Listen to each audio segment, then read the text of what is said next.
again, if you've seen me talk or read or anything, you know if there's one thing in the world I love besides basketball, it's poetry. In fact, I've said many times in public forums and probably printed it as well that I would rather read a bad poem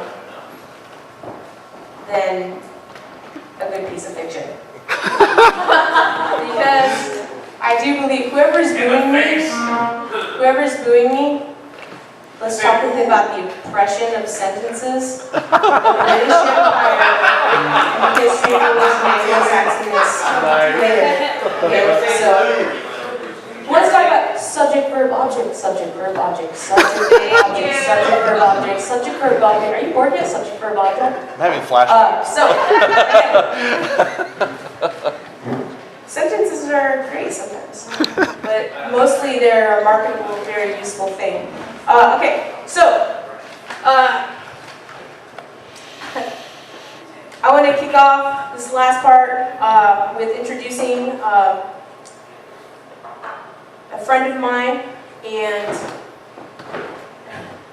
a really amazing writer, Brent Armendinger.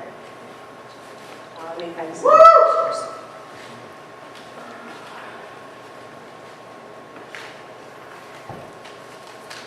My introduction for Brent got kind of sweaty and stuck on someone else's page, which is actually quite appropriate. So,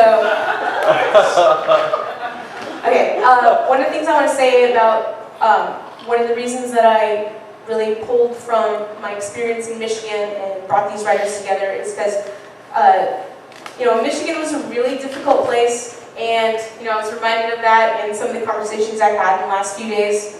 And it's never a good reminder to think about my time in Michigan, except for some of the people I met. Because for me, Michigan was a really terrible place, but some of the people I met there were some of the most genuine people that I've met in my life. Whether it was about art or social activism, political activism, whatever it was. When you meet really good people in Michigan, you can count on the fact that they're genuine, they're not flaky, they're not going to bail out on you, and they're really there because it matters that much more sometimes when you're in an ultra-conservative environment. And so a lot of these people that I met really helped me get through this very difficult time for me in Michigan. Michigan was culturally bizarre for me. I'm originally from the Southwest and mostly from the West Coast, so Michigan's just kind of weird. And incredibly traumatizing for someone like me. But the writers that I'm presenting to you tonight really helped me get through that. And Brent is definitely one of those people that I'll always hold a special place for in my heart. I first met Brent Armendinger, yes, of course, in Ann Arbor, Michigan. And I felt an immediate connection to him. Perhaps it was the queer factor, perhaps it was just that I really liked his vibe and his work. But we didn't really get to know each other until we both found ourselves back in the Bay Area, and we had both moved back to San Francisco. I had hung out with him. We didn't really bond until we moved back to the Bay Area, and we were in the same place again. So my first real introduction to his poems was when he dragged me to an LGBT reading in San Francisco, and he said to me, "Hey Nadine, let's go to this reading. We should go, Nadine." And I said, "No. No, dude, not gonna do it." And he said, "Why not?" And I said, "Dude, identity poetics is not my thing, and the poets at those venues are kind of ordinary and boring." And he said to me, "Nadine, if we don't go, it's never going to change." And in this line of argument, he convinced me to attend this reading, which was at something called a Pink Elephant or something like that. It was Sadie's Flying Elephant. What is it? Sadie's Flying Elephant. Sadie's Flying Elephant, right? Yeah, I've been trying to remember it for 2 weeks. I should have just asked you. So Sadie's Flying Elephant, he's like, "Don't go. It's never going to change." And in this line of argument, he completely convinced me to attend something that I never would have attended. And in many ways, he changed so much about the way I think about poetry and about what that means to me and communities and the world, you know, and what my role as a participant in it and what my responsibility as the person that I am is. So it really means a lot to me, and I want to thank you for that, Brent, before I sort of roll into these couple quotes I dragged out of your work. So in many ways, to me, this experience I've had with Brent reflects his own way of writing. You know, it's subtle, it's beautiful, and it's edging at the boundaries of the profane and the sacred. And there's a kind of refined persuasiveness about his poems. You know, for example, in his poems, The Museum of Civil Rights and the Wrongs, oh, I missed the Detroit part of that. He writes, "The streets of Detroit walk on their hands away from train tracks balancing hubcaps on the soles of their feet. Some of the water trickles up." Yeah. So he's going to continue giving you lines like that. I guarantee it. And one of the really special things for me in particular about this quote that I pulled out is, if you've been watching anything about the news and Detroit or reading anything, sometimes, you know, I get extra news because I get some weird alumni letter because Michigan always tracks me down. There's some serious water wars going on in Detroit, and you know, Detroit is being dried out and primed to be sold to corporations right now, which is a really horrible, painful thing. And if it works, it's probably going to be a model for the rest of the country. So when I read this particular section by Brent in his poem, Museum of Civil Rights, it really, really spoke to me in a really deep way. So one of the quotes I want to give you from another poet that I really appreciate, Anna Kapil, says of Brent's poems that Brent Armendinger is a rare experimental writer who writes deeply and passionately from the soul. And I think you'll see that in his poems, and even just in the quote that I delivered to you from his work. He's got this kind of beautiful sensuality about language. You know, like you want to be with the words. You want to spend time with them. You might even want to cuddle with them at night. So buy this book, right? It's in the back. And spend some time with his poems and his language. So please welcome to the podium, Brent Armendinger.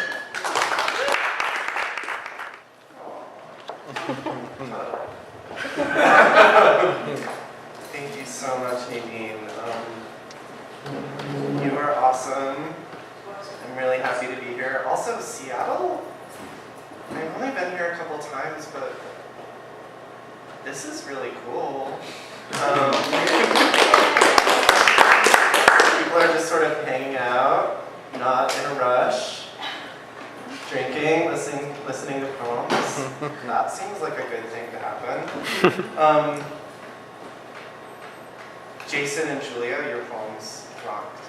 I'm so happy to be able to read with both of you. And so I'm reading from my new book, or from my book, The Ghost in Us Was Multiplying. It was published just last month by Noemi Press, which is a wonderful independent press out of New Mexico.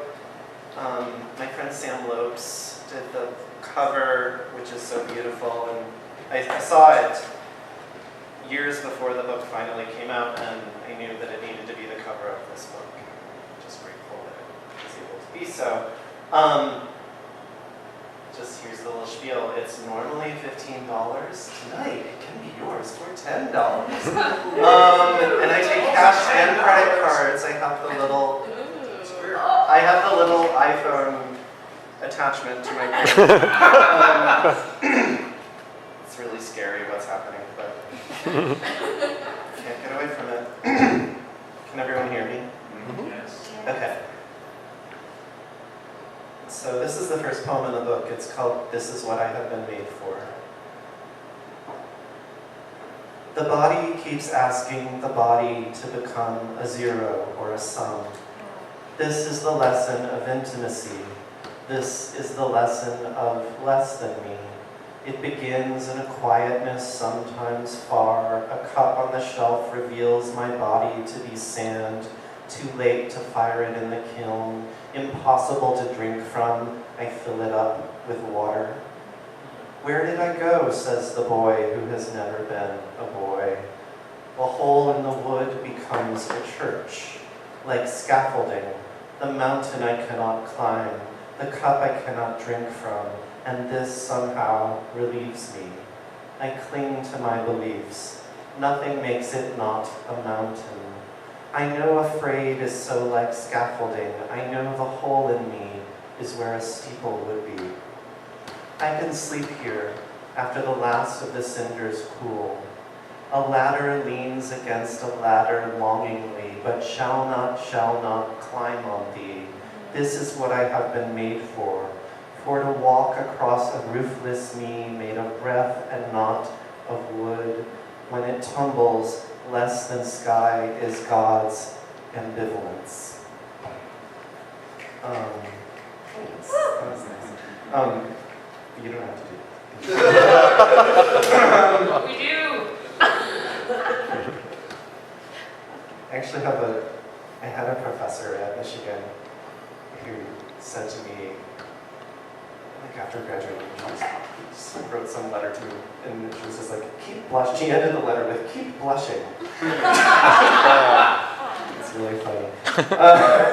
Anyway, these poems are also sad and serious, so if you need whiskey, do that. Okay. Oh, actually, this one is a little bit funny, but most of them are not so funny. This is called Casual Sex. You're not to whom it may concern, but whom could make an opening in him like the smoke in this language I intrude upon, while he, blubbering of heart, was all too tucked inside the minus sign I strung around my neck. How much longer could I hold my head up to look at him, the blackout in me, jingling, him of dog leash, of muzzle, climbing in reverse like a thief through my cartoon window? I found him, like I find everything, on my way home from the euphemism on the wrong side of town. The mouth inside a brick where night can go on being night until it finally passes out inside some other animal's ambition. That's where I buried the clocks, in case you're wondering. The coils inside them stammered. Meanwhile, the nightingales go at it, declaiming their anthem for my face as I wipe it clean of every hymn inside of him inside that oubliette. It isn't hard to fall in love inside of falling. My hymn inside of him makes me you, a double preposition, a corridor in briefly, the mind, outside the mind in me. It's called Xeriscaping. And I lived in San Francisco for like 10 years, off and on, and now I live in LA, and xeriscaping is drought-tolerant planting. Which this poem, it's the title of the poem, it's not really what the poem's about. I don't know that my poems are about things. I think they begin from a place and then they just go and do their own. Yeah. Aboutness? What is that? Aboutness. Yes.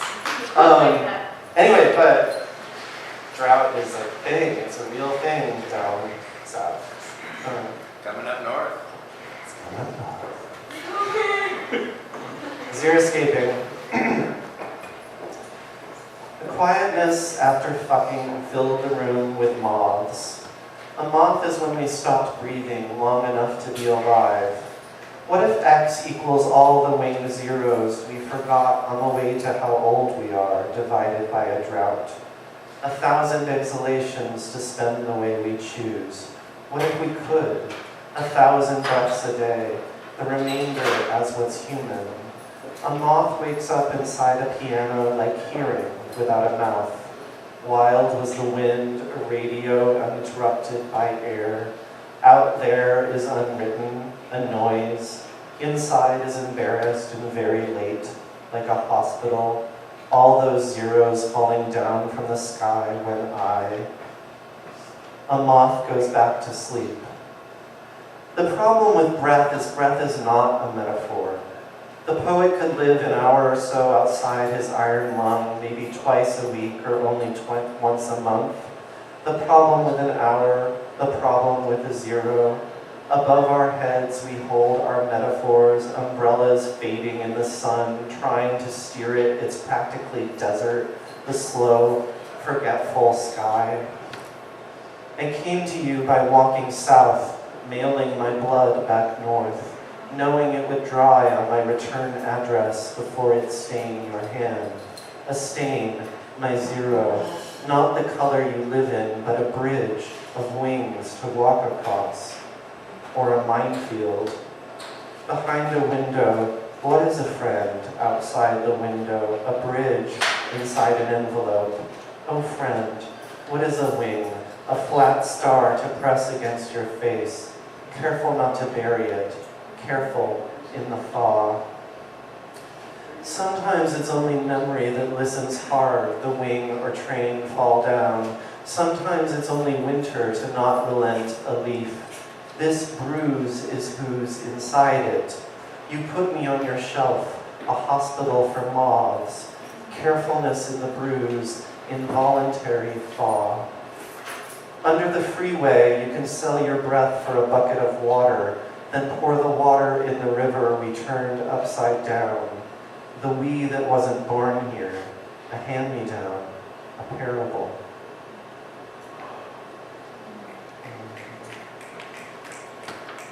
You guys are so nice.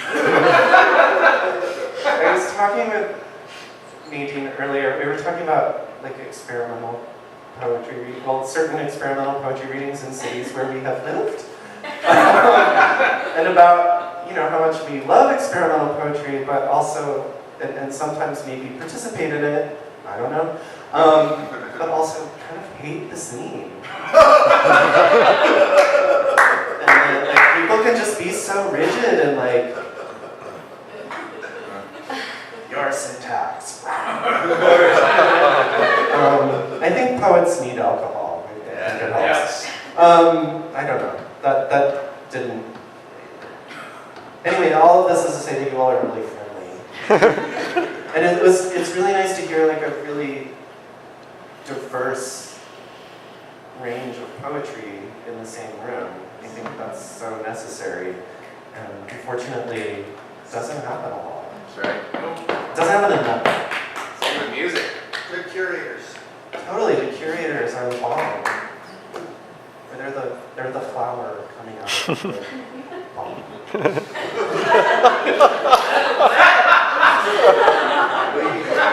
It's because my poems aren't funny that I have to try to be funny so much.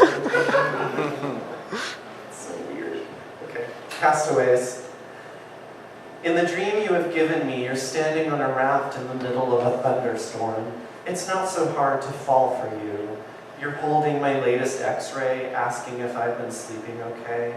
I know you think I'm one of them, the boys who woke to slow erasures, but honestly, I'm fine. Here I am, under my perpetual umbrella, raising a glass to how I'm lagging, as if my thirst were also your invention. Your instructions were easy enough to follow. You hid them at the bottom of the lake. This restlessness is a weather neither one of us can describe. If you look close enough, the opposite of desire begins to shiver. You're holding it in your hands. The sky takes off its roundness, and I'm swimming towards it, and you're not, and I won't, when I belong. History lessons. You asked us oh, and this one actually has sentences, I'm sorry. Damn. But we'll cut it later. You can fuck with sentences, or you can oh my gosh, I'm sorry about my language. I've been Seattle. I'm sorry, Seattle. You can take it. Okay. You can make sentences, dude. Anyway. History lessons. You asked. Okay, let me start over. You asked, does the body know its own history? Sometimes it gets you mixed up with the people on the radio, but you can't seem to fall asleep without them. You bring home a stranger who tells you he works for the local station. Perhaps you've heard his show. It's cold in the apartment, but he asks you to open the window. He sits in the sill and watches you for hours. When you wake, all you have left is the static and the door propped open by what was once the breath of him. Your body, as if opening its shutters too quickly. It seems to go, but only fades in and out at intervals, a ghost craft. You follow its trail of invisible ink. You turn up the volume on the radio. You hear his voice, and behind his voice, the bomb from 65 years ago. The day has come to remember it, again and again, the definite article. But why not the breathing? Could it be that every bomb since then is just an echo? Then, an unmarked outcropping. You collide with it. Then. At some point you just stop counting. Every year is falling through the same unbroken window where breath is just geometry. A ghost craft whose wing is fixed in echo, whose weight is greater than the breathing of so many. The air it displaces, it comes looking for you. Yeah.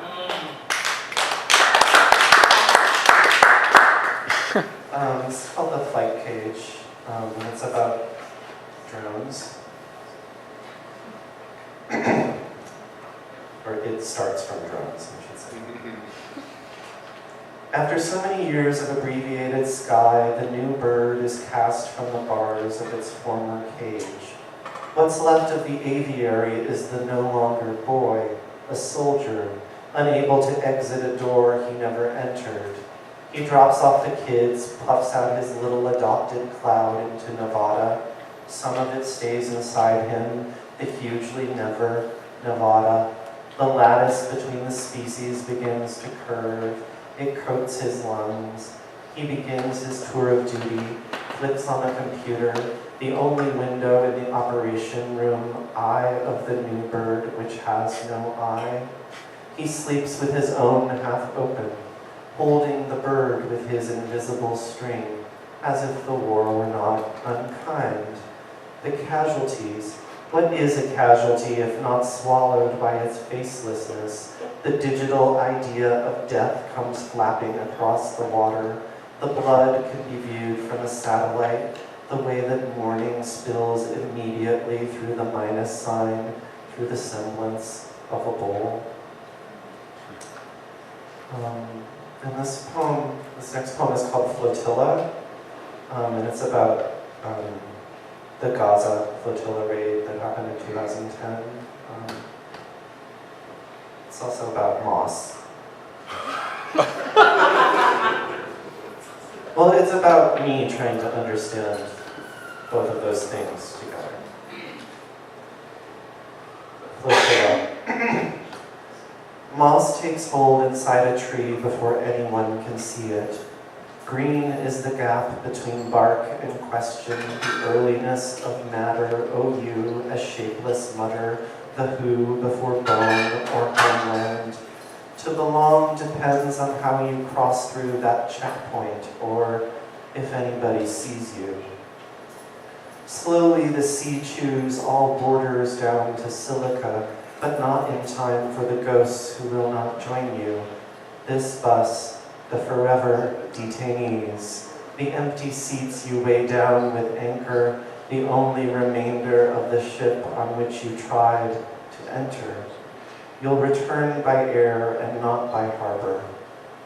A body spelled backwards grows heavy in this turning of the light, a face regarding elsewhere. When I look at you, you look behind me. The sum of our gazes, an arithmetic that opens the blockade behind my looking.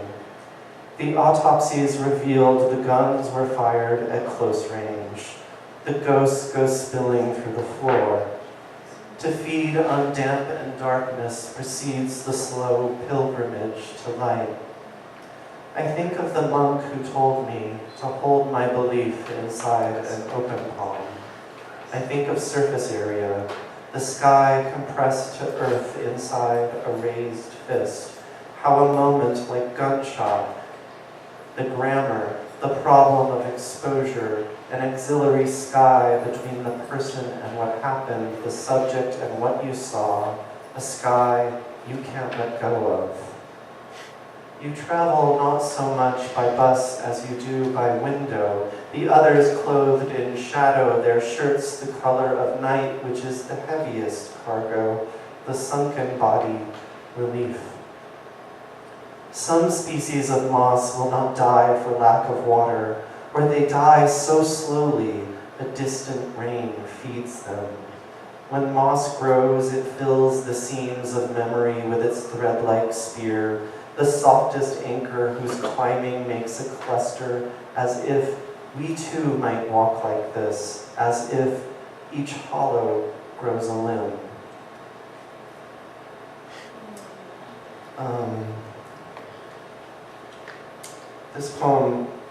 This next poem is called The Frequencies. And it's written for Kenneth Wade Harding, who was shot by police in San Francisco for not paying his bus fare. And you know, that just keeps on happening. Some things like that just keep on happening. So it feels necessary to read. But also writing about it isn't enough too. Trying to figure that one out. Anyway, The Frequencies. Sometimes I think I'm a tree, the utility pole that history made of that yellow pine shipped west from the mills of Mississippi, sheathed entirely in staples.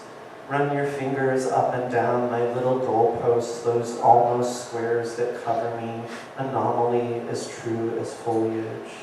My stuck-in halos through which I was last seen at the yard sale on the corner of the concert on Thursday or the rally on Sunday for the 8th anniversary of the war, or for the boy who was shot in the back when he tried to run away from the police.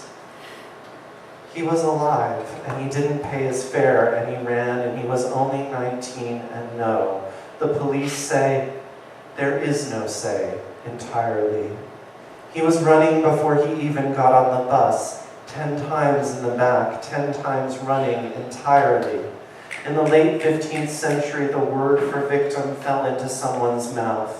And he had and has, and they, a name. The police say their guns can't fire a shot like the one that no. They say it was he, it was the boy who no. There is no unpunctured anyone.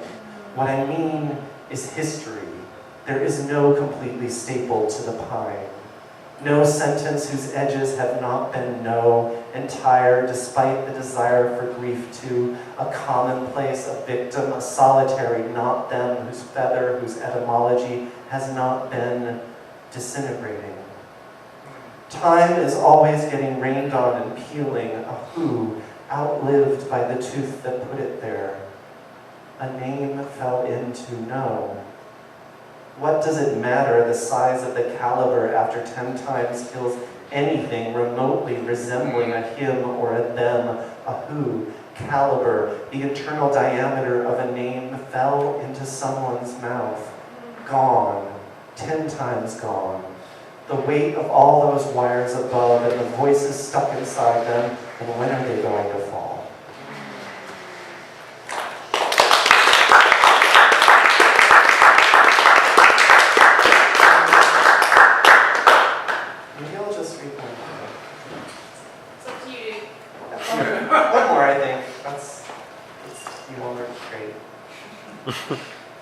This is the last poem in the book.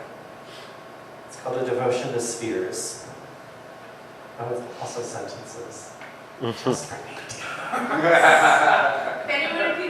That's going to be the title of my memoir, Sentences for Me. That hurts me. But I still love you. It'll be on that. Okay. A Devotion to Spheres. The book before the book was around desire. It was honeycomb inside the hollow. All sound is plucked from how a person lost their way. It spins between our time and time is carved by softest teeth. A bee sees more color than the human eye can bear. It chews the field so it be paper, a house that turns. A nest becomes the author of its hive, a language of wings. What is an invention? According to some sources, the first piece of paper was made by Kai Lun 1900 years ago. He was fond of bees, and in my mind he tried to live among them, surrounding his naked body with scraps he had cut from mulberry, bark, fishnet. What is a net without a fish inside it? This is the rule of paper. Every creature is multiplied by the ghost it leaves behind, the sugar in which a word might resonate, the shelter. Before Kai Lun, some documents were written on bone, which made them difficult to transport. I like to think of bone as a kind of language, the body's poem. Only death can read it. The longing flows in one direction, ink rising out from paper. I try to claim that color as my own, attach my name as if I had given birth to it, an outer thing. I crook its neck to face me, beloved. I sew a button where its eye should be. Let's take a walk and have a look. That's me over there, clinging to the roof, climbing up and down the idea, unable to open the door. It goes on and on this way, my almost way of touching you. I walk on stilts to reach the beginning of what you said. Someone lost their way. I guide my hands forward by telephone wire. Each word gives off too much heat, burning up the someone that precedes it. The feeling in my fingers. The distance doubles at precisely the moment I apprehend it. I make it creature, holding it close against my hollow. How it continues, long after the death of speaking, just like an artery.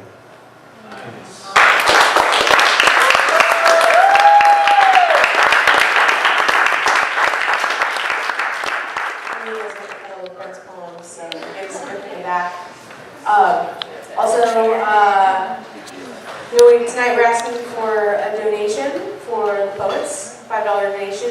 Usually we have a hat that goes around, but I'm not wearing a hat. Paul's going to volunteer his hat.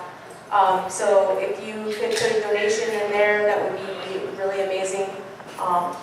Goes to the poets. Many of them are coming up here on their own bill, on their own accord. They just buy a t-shirt. And please buy a book. I know you want to cuddle with some poems later tonight, or honestly, like, if you want to get laid,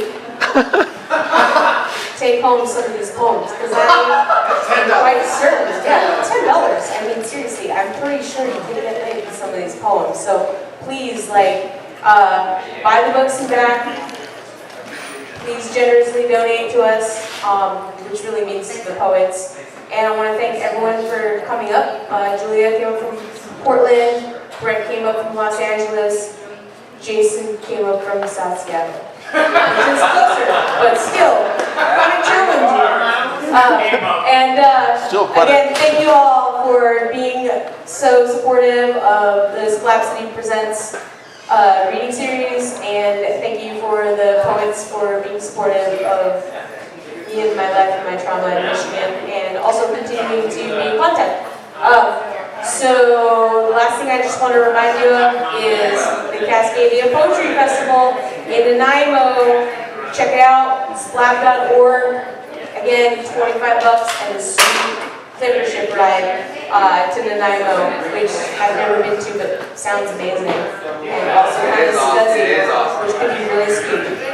So thank you for coming, and good night.